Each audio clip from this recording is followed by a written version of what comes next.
Hello viewers, welcome back to my channel. সবাইকে স্বাগত জানিয়ে শুরু করছি আমার চ্যানেলের আরেকটি নতুন এপিসোড। কেমন আছেন সবাই? আশা করি সবাই খুব ভালো আছেন। আজ আমি আপনাদের সাথে এমন একটি রেসিপি শেয়ার করব, যে রেসিপি ফলো করে আপনাদের বাচ্চাকে খাওয়ালে বাচ্চা প্রচুর পরিমাণ পুষ্টি পাবে, বাচ্চাদের হাইট ওয়েটও বাড়বে এবং বাচ্চাদের ব্রেনের ডেভেলপমেন্ট হবে এবং রোগ প্রতিরোধ ক্ষমতাও বাড়বে। আজকে মূলত আমি আপনাদের সয়া নাগেটস দিয়ে রেসিপি শেয়ার করব। তো কথা না বাড়িয়ে চলুন শুরু করা যাক মূল রেসিপিতে। যারা এখনও আমার চ্যানেলটি সাবস্ক্রাইব করেননি, প্লিজ চ্যানেলটি সাবস্ক্রাইব করুন এবং পাশের নোটিফিকেশন বেল আইকনটি ক্লিক করে রাখুন আমার নতুন নতুন ভিডিওর আপডেট পাওয়ার জন্য। বর্তমান সময়ে এই সয়া নাগেটস চেনেন না এরকম মানুষ খুব কমই আছে। জায়গা ভেদে কেউ সয়া ফল বলেন, কেউ সয়া নাগেটসও বলে থাকেন। আর এটি কিন্তু সব অঞ্চলেই কিনতে পাওয়া যায়। আর এটি পুষ্টিগুণ সম্পর্কে কিন্তু আমরা সবাই জানি। আর বাচ্চার 8 মাস হবার পর থেকে কিন্তু এই সয়া নাগেটস আমরা বাচ্চাকে দিতেই পারি। সয়া বড়িতে প্রচুর পরিমাণ ভিটামিন থাকে। সয়া নাগেটস বা সয়াবিন বড়ি যে যাই বলুক না কেন, এটা মাংসের পরিমাণে পুষ্টিগুণ বহন করে, কিন্তু মাংসে যে এক্সট্রা ক্ষতিকর ফ্যাট কোলেস্ট্রল থাকে সেটা সয়া নাগেটসে থাকে না। সয়া নাগেটসে উচ্চ মানের প্রোটিন সমৃদ্ধ খাবার এবং এতে পরিপূর্ণ পুষ্টি বাচ্চাদের শরীরে সরবরাহ করে। সয়াবিন ফলে রয়েছে প্রচুর পরিমাণ ফাইবার ও ওমেগা 3। বাচ্চাদের শরীরে যে ক্ষতিকর কোলেস্ট্রল হয় সেটা কিন্তু কমিয়ে দেয় সয়া নাগেটস। এই সয়াবিন ফলে আছে amino acid, vitamin B, vitamin K, calcium, magnesium, iron ও ফলসহ স্বাস্থ্য রক্ষায় বিভিন্ন উপাদান। এছাড়া রয়েছে copper, magnesium, phosphorus, iron, omega, potassium, যা বাচ্চাদের শরীরে বিভিন্ন রোগ প্রতিরোধ ক্ষমতাও বাড়ায়। সয়াবিন ফলে রয়েছে প্রচুর পরিমাণ ফাইবার, মিনারেলস, ভিটামিন, যা খেলে বাচ্চাদের অনেকক্ষণ পর্যন্ত পেট ভরা রাখে এবং এক টাইমে খাওয়ার পরে পরবর্তী সময় যদি অন্য খাবারগুলো একটু কমও খায় তাতেও কিন্তু বাচ্চাদের এনার্জির কোনো ঘাটতি হয় না। সয়াবিন ফলের মধ্যে যে পরিমাণ পুষ্টিমান আছে তা সহজেই কিন্তু মাছ মাংসের পরিপূরক হিসেবে কাজ করে। সেক্ষেত্রে একদিন বাচ্চা যদি মাছ মাংস নাও খায় আর সয়াবিন ফল খেয়ে থাকে তাহলে কিন্তু এই মাছ মাংসের ঘাটতিও পূরণ করবে। সয়াবিন ফলে যে কার্বোহাইড্রেট রয়েছে তা শরীরের কার্বোহাইড্রেটের চাহিদাও কিন্তু পূরণ করবে আর শরীরের দুর্বলতাও দূর করবে এবং বাচ্চাদের উচ্চতাও বৃদ্ধি করবে। এই সয়াবিন ফলে পুষ্টিগুণ বলে কিন্তু শেষ করা যাবে না। এখানে আমি 1/4 কাপ সয়া ফল কুচি করে কেটে নিয়েছি। আপনারা আপনাদের বাচ্চাদের পরিমাপে আপনারা তৈরি করে নিতে পারেন। আর এটা তৈরি করে কিন্তু কন্টেনারে রাখে আপনারা 1 মাস পর্যন্ত বাচ্চাকে খাওয়াতে পারবেন। তো আমি অল্প পরিমাণ আপনাদের তৈরি করে দেখাচ্ছি। এখানে 1/4 কাপ সয়াবিন ফল কুচি করে কেটে নিয়েছি। আরও নিয়ে নিয়েছি 1/4 কাপ ওটস, মানে যে পরিমাণ সয়া ফল আপনারা ব্যবহার করবেন সেই পরিমাণে ওটস ব্যবহার করবেন। ওটস কিন্তু বাচ্চাদের জন্য আদর্শ খাবার। অনেকে মনে করেন ওটস খেলে বাচ্চাদের ওজন কমে যায়, এটা একদমই ধারণা ভুল। শিশু বিশেষজ্ঞের মতে পুষ্টিবিদগণ শিশুদের ফার্স্ট সলিড হিসেবে ওটস কিন্তু সাজেস্ট করেন। এটা একটি মাল্টিভিটামিন এবং মিনারেল সমৃদ্ধ খাবার এবং গ্লুটেন ফ্রি। ওটসে রয়েছে vitamin B, vitamin 3, vitamin 5, vitamin 6, folate, manganese, zinc, iron, copper, magnesium, calcium, beta glucan, phosphorus.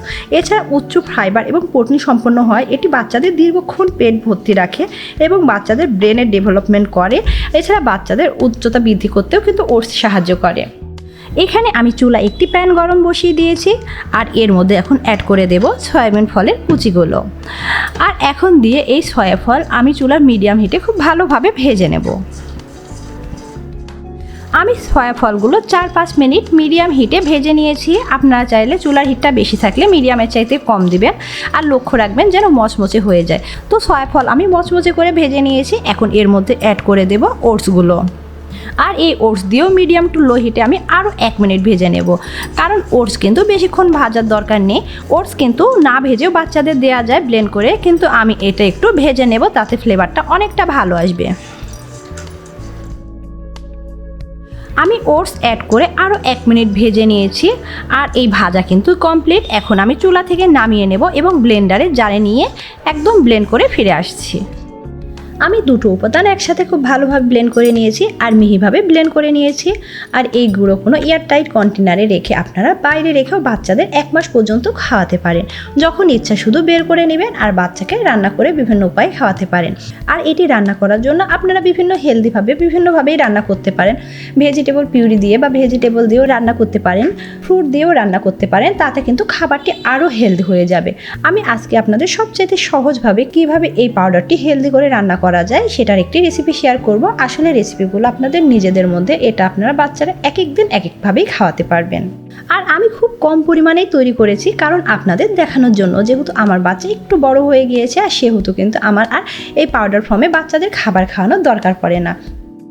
এখানে আমি চুলায় একটি প্যান বসিয়ে দিয়েছি আর এর মধ্যে সয়া ফল এবং ওটসের গুঁড়ো দিয়ে দিলাম। এখন অ্যাড করে দেব পানি। আপনারা আপনাদের পরিমাপে কিন্তু অ্যাড করতে পারেন, যে পরিমাণ আপনাদের বাচ্চারা খাবে সেই পরিমাণ আপনারা রান্না করে নেবেন। সেই জন্য এখানে আমি বাধা দ্বারা কোনো নিয়ম বললাম না। এখানে আমি 2 টেবিল চামচের মতো এই ওটস এবং সয়া ফলের গুঁড়ো নিয়ে নিয়েছি এবং 1 কাপ পানি অ্যাড করে দিয়েছি। এখন আমি অনবরত নাড়াচাড়া করব একটি বলক আসা পর্যন্ত। বলক চলে এসেছে আর ঘনত্বটাও দেখুন অনেকটা বাড়তে শুরু করেছে। যেহেতু সমস্ত ভাজা উপকরণ আর তরল পদার্থ রান্না করতে কিন্তু খুব কম সময় লাগবে, বিশেষ করে ব্যস্ততম মায়েরা বাচ্চাদের খুব ঝটপট একটি হেলদি খাবার উপহার দিতে পারবেন। এখন এর মধ্যে অ্যাড করে দেবো 1/2 টেবিল চামচ মিক্সড বাদাম গুঁড়ো। এই বাদাম গুঁড়ো অ্যাড করার পরে কিন্তু আরও হেলদি হয়ে যাবে।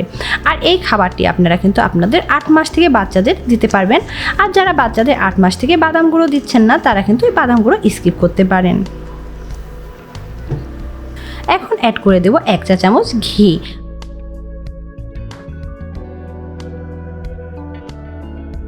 এই ঘি অ্যাড করার পরে আমি আরেকটু রান্না করে নেব ঘনত্বটা পারফেক্ট হওয়ার জন্য। আমি আরও 2 মিনিট রান্না করে নিয়েছি আর এবার ঘনত্ব কিন্তু একদম পারফেক্ট হয়ে গিয়েছে। আর ঠান্ডা হওয়ার পরে কিন্তু ঘনত্ব আরও বেড়ে যাবে। তারপরও আপনাদের বাচ্চারা যে ঘনত্বে খেতে পছন্দ করে সেই অনুপাতেই রেখে দিবেন। আমি এই খাবারটি পানি দিয়ে রান্না করছি, কারণ আমি এক্সট্রা ফর্মুলা মিল্ক অ্যাড করব। যারা বাচ্চাকে গরুর দুধ দেন তারা সেক্ষেত্রে কিন্তু এখানে 1/2 কাপ পানি এবং 1/2 কাপ দুধ অ্যাড করে এই রান্নাটা করতে পারেন, তাতে ফর্মুলা মিল্ক দেওয়ার প্রয়োজন নেই। আমি চুলাটা বন্ধ করে দিয়েছি, এখন চুলা থেকে নামিয়ে নেব। আমি এখানে বড় সাইজের কলার হাফ অংশ কেটে নিয়েছি। যেহেতু আমি খাবারটাতে চিনি অ্যাড করিনি, কলা অ্যাড করব, সেই জন্য কলার এক্সট্রা মিষ্টিতে হয়ে যাবে, সেই জন্য কিন্তু চিনি অ্যাড করিনি। যারা আপনাদের বাচ্চাকে ঝটপট খাওয়াতে চাচ্ছেন তারা কিন্তু এইভাবেই খাওয়াতে পারেন। সেক্ষেত্রে কিন্তু একটু মিষ্টির জন্য মিশ্রি অথবা খেজুর সিরাপও অ্যাড করে নিতে পারেন। এখন আমি কলাটা খুব ভালোভাবে কাঁটা চামচের সাহায্যে চটকে নেব। আর এই খাবারটি আপনারা 8 মাস থেকে 3 বছরের বাচ্চাদের রাত্রে যদি খাওয়ান, তাহলে কিন্তু বাচ্চারা রাত্রে খুব ভালো ঘুমাবে, কারণ এই খাবারে প্রচুর পরিমাণ আঁশ ও ফাইবার আছে, যা বাচ্চাদের দীর্ঘক্ষণ পেট ভর্তি রাখে। আর দীর্ঘক্ষণ পেট ভর্তি থাকলে কিন্তু বাচ্চারা খিদা অনুভব করবে না এবং রাত্রে খুব ভালো ঘুম পারবে।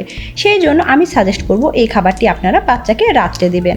আর এখানে যে আমি কলা ইউজ করছি, আপনাদের কলা ইউজ করতে হবে সেটা কোনো কথা না। এখানে কিন্তু আপনারা অন্যান্য ফলের পিউরি, আপেলের পিউরি, নাশপাতি পিউরিও অ্যাড করে নিতে পারেন। আমি কাঁটা চামচের সাহায্যে কলাটা খুব ভালোভাবে পিউরি করে নিয়েছি। এখন খাবারের মধ্যে মিশিয়ে নেব। আমি খাবারের মধ্যে অ্যাড করে দিচ্ছি কলা। আপনারা যে পরিমাণ বাবুকে খাওয়াবেন সেই পরিমাণে খাবারের মধ্যে কলা অ্যাড করে দিবেন। আর কলা অ্যাড করার পর সেই খাবার বেবি খেতে না পারলে অবশ্যই ফেলে দেবেন, পরবর্তীতে খাওয়ার জন্য খাবারটা রাখবেন না, এতে টেস্ট কিন্তু খারাপ হয়ে যায়। এবং দিয়ে দেব 1 টেবিল চামচ ফর্মুলা মিল্ক। অবশ্যই বাচ্চাদের ফর্মুলা মিল্কের কোটার মধ্যে যে চামচটা থাকে সেই চামচের আমি 1 চামচ অ্যাড করে দিলাম। বেশি পরিমাণ ফর্মুলা মিল্ক অ্যাড করলে কিন্তু অনেক সময় বাচ্চাদের পটিও কিন্তু কষা হয়ে যাবে। আর যদি গরুর দুধ দিয়ে রান্না করেন সেক্ষেত্রে ফর্মুলা মিল্ক অ্যাড করার প্রয়োজন নেই।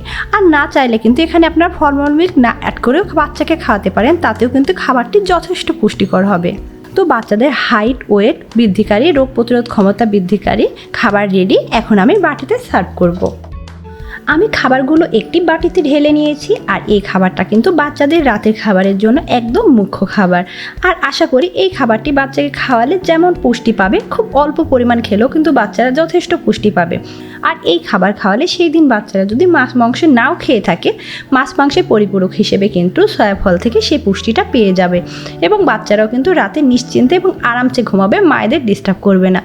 বিশেষ করে যে সকল বাচ্চাদের রাতে ঘুমের পরিমাণ কম, তারা এই খাবারটি খেলে আরামসে ঘুম দেবে।